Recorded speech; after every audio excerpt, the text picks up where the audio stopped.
Donnie and Dolly. The team is supported by ableauctions.ca. Closing your business? We can help. It's just sad that a lot of people don't remember Mike Richter.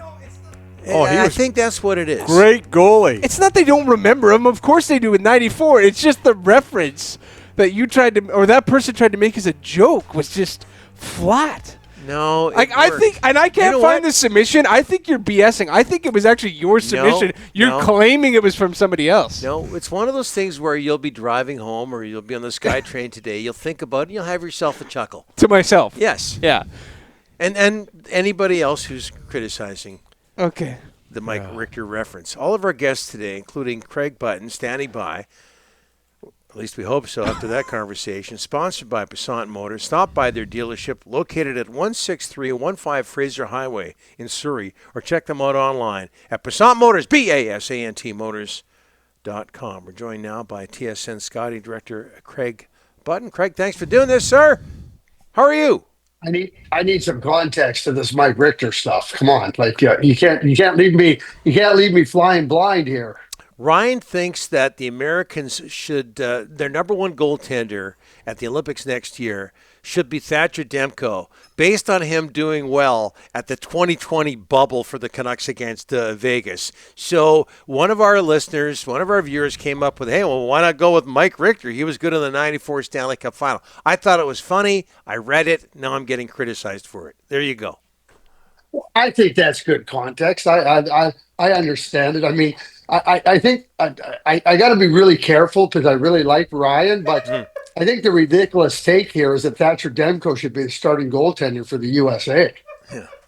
Yeah, I think there's somebody who's won a Hart and a Vezina, I don't know, a couple of days ago that might be number one, Craig. Yeah, I would say that that's a pretty good bet.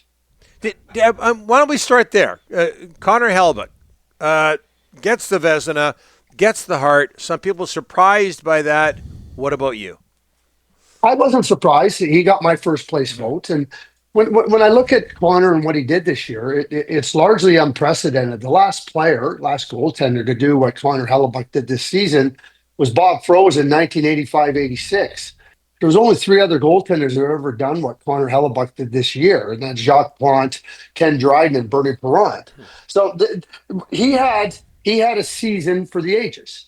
And players score 50 goals, players score 120 points. And when you have a fantastic year like Connor McDavid did when he had almost 2 points a game, if you get 69 goals, if you get 80 goals, well, then that puts you to the top. But a 50-goal season, 100-point season doesn't get it. It's not uncommon.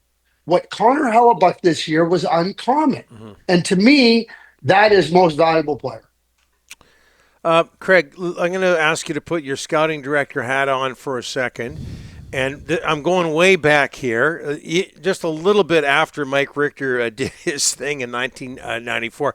How did Brad Marchand not get picked before the third round back in 2006? He's been fabulous.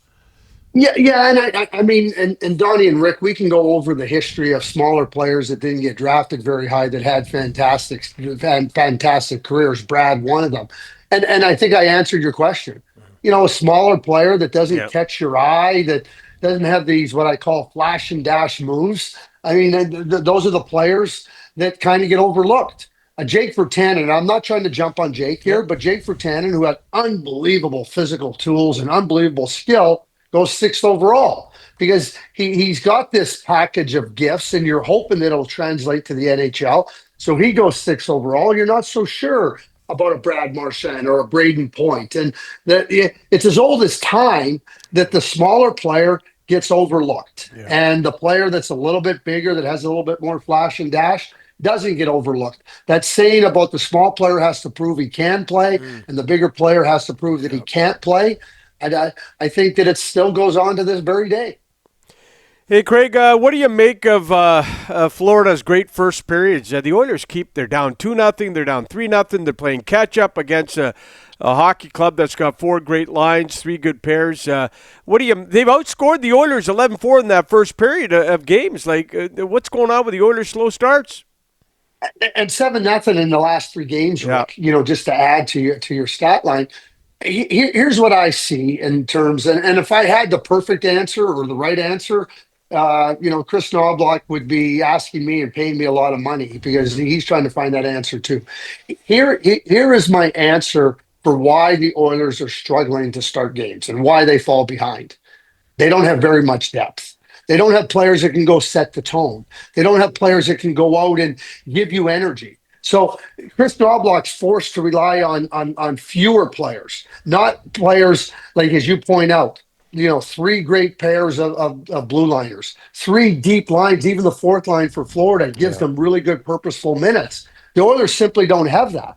So now Chris Knobloch is looking down his bench. He's trying to figure out, how can we get started? How can we turn a poor start and get it turned around and not let it bleed into 10 minutes, 15 minutes, a full period. And then when he starts leaning on his top players and he has to play them more, that's when they get back into games. But when you're playing a really good team like the Florida Panthers, they're going to suffocate you, and they're going to really throw a blanket over you, so to speak, to create this greater sense of frustration. And that's the Oilers' problem as I see it. They simply don't have enough players that are contributing. And I'll tell you, their bottom 2 lines are giving them absolutely nothing. Craig, your final list for the NHL draft came out this morning. It's on TSN's website. For you, it's easy to pick the top 10 guys, Craig, because everybody sees how the immense talent in these guys. Is there anybody in your eyes that may be dropping or coming from the back of the pack up front into the mid pack? Any surprises for you in your final list? I would say no, Rick, because again, I've had the benefit of watching these players over a long period of time for years, and in most cases. So, I've always said that you're watching players' development over periods of time, and you're trying to gauge that progress as you try to project. I think over the course of the year, I think back in February, Rick and Donnie, there was probably more of, wow, that guy's really taking steps forward, rather than now. I think this final list is more a little bit of fine tuning. Jack Ivankovic, who I placed at 12 on my final list, the goaltender, I got to the point where I kept saying, I'm comparing him to Dustin Wolf. Yeah. I'm comparing him to a really good goaltender, Shesterkin, that type of goaltender. And here I am not putting him in a place that I think he belongs. I mean, you got the rookie, the rookie goaltender. You got Vezina votes, or not Vezina votes. You got Hart Trophy votes, and you think about the quality of play that Dustin Wolf performed at, and has performed at it for the previous 5 seasons. And I just said I gotta put a stake in the ground there. I think I don't know what you guys have heard. I've heard it. Oh, it's not a deep draft. It's not a good draft. I say hogwash. It's a really good draft. There's lots of good players. There's lots of good players that are going to get drafted past the top 16. There's going to be good players drafted in the second round. And I think there's any number of players that outside of that top 10 that could make a case in 3 or 4 years' time that they should have been in the top 10 of the 2025 draft. Hey, Craig, your latest Craig's list that Rick just talked about, Matthew Schaefer on top. That's been the case for a long time now. Is it a no-brainer for the Islanders to take him number 1 overall, or will they go with the New York kid, or should they go with the New York kid, James Higgins, who you have at number 8 now? Yeah, I don't think James Higgins should be in the conversation.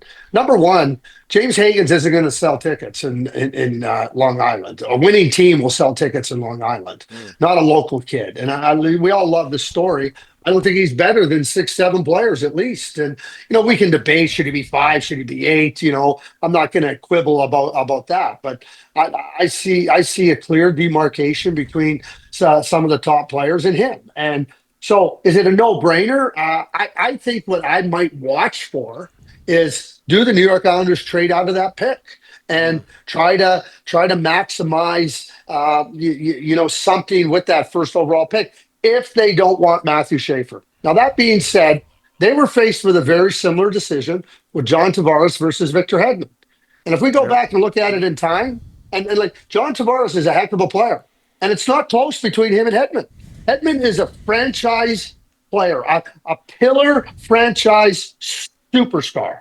And John Tavares, like, we know how he's performed well. So if you don't want to take Schaefer, then you're just repeating a mistake from previous year, from a previous draft when they took Tavares over Hedman. And Tavares was very good for the New York Islanders. He's no Hedman, and I think Schaefer is that type of complete number one defender. Outstanding. Craig, I know you had to make an adjustment to join us today. Our request, we can't thank you enough. Hey, Donnie, do you know the lineage of the New York Rangers goaltenders? Well, going back to Ed Jockerman and Gilles Villemure. John Davidson. Keep going. Jockerman, to Davidson, on to Richter, to Henrik Lundqvist, to Shesterkin. It is an unbelievable lineage of goaltenders with the New York Rangers. And I don't want to overlook John Van Beesbrook because he was a good goaltender there as well. Yeah. And you and I remember those old pictures of Lester Patrick, who was their GM, having to play goal in one Stanley Cup playoff game, I believe. Maybe you don't remember that, but I do. I remember watching Lester and Junior. He looked like he was really promising. Thanks, Craig. Thanks, guys. Appreciate it.